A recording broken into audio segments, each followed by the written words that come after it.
Hello, this is Christopher Ruspe. I'm a chartered market technician and certified financial planner. I've been a comprehensive financial planner for 32 years, and today we're wrapping up our financial building blocks series. Now, a couple of days ago when the hurricanes were ravaging up and down the East Coast, I recorded a video series about protecting against catastrophic losses. So that is going to be one of the building blocks that you're going to want as you accumulate a substantial net worth. That's going to be one of the building blocks that you're going to want to follow. So make sure you check out that video. You can find it on my website, or you can find it on YouTube or any of the other social media channels. Now, as far as the last and one of the most important steps, we're going to be talking about financial building block of estate planning. And estate planning used to be a word or a couple of words that people thought, well, that's for really, really, really wealthy people. People, phenomenally wealthy, like Bill Gates. And certainly that's one aspect of estate planning. But when I talk about estate planning, I'm talking about something that applies to everyone. Because if you don't have a written plan, then the state that you live in and possibly the federal government is going to determine what happens upon your death or disability.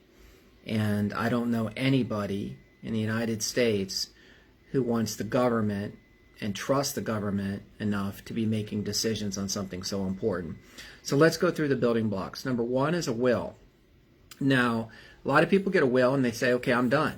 But the problem with the will is that a will moves your assets through probate. Probate is the court system in your jurisdiction, and that is slow, it is potentially expensive, and it's a public process. They actually list your assets in the local newspaper. Well, at least it used to be a newspaper. I don't know what they do now, maybe some sort of internet blog. But the point is that a will is an essential piece, because there's always going to be one or two things that fall through the cracks, but a will is not the ideal place for you to transfer your assets through because it goes through probate. If you have something sentimental, certainly you can move that through probate and it's not a big deal, but because you're probably always going to have something that goes through probate. But anything that has a high degree of value, you probably don't want to move through probate. Second building block is a medical directive. Sometimes people call that a living will.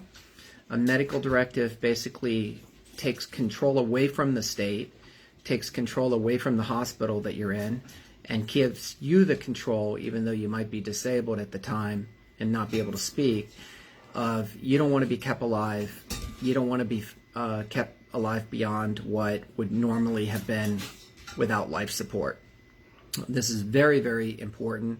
And in Maryland here, I don't know, maybe 10 years ago, we had something called the Terri Schiavo case, and that really brought it front and center for a lot of people. So if you're interested in why medical directives are important, check out Terri Schiavo case, and I think that'll inspire you to get moving on that.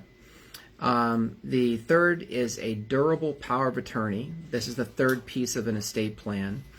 And a durable power of attorney will allow someone to handle your financial affairs if you're disabled or don't know who you are, as far as Alzheimer's.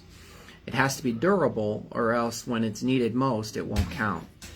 And then the final piece that are frequently included in estate plans are a revocable trust, or in some cases an irrevocable life insurance trust, but trust, basically.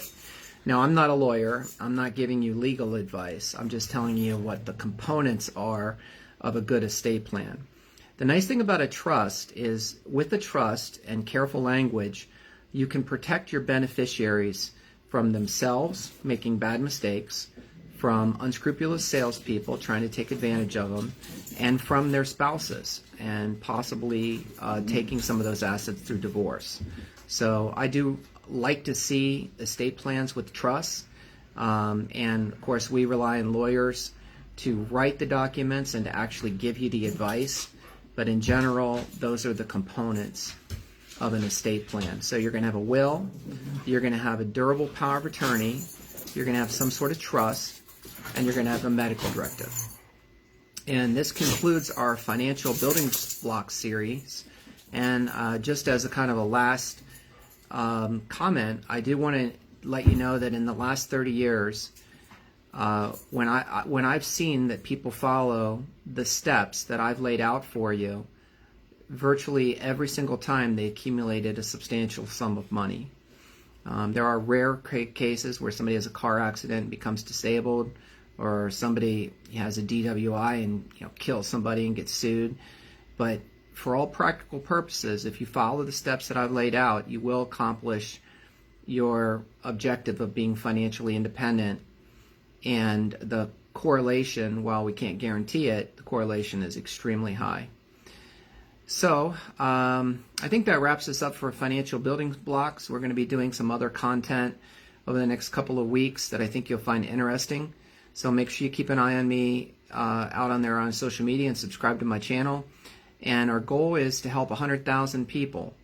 And so if you wouldn't mind sharing this video with somebody who you think might find it of interest, I greatly appreciate it. This is our pro bono work. It's our attempt to give something back to the industry that's been so good to me and my family. So, as always, I like to close by wishing you good health this weekend, much happiness, and much success.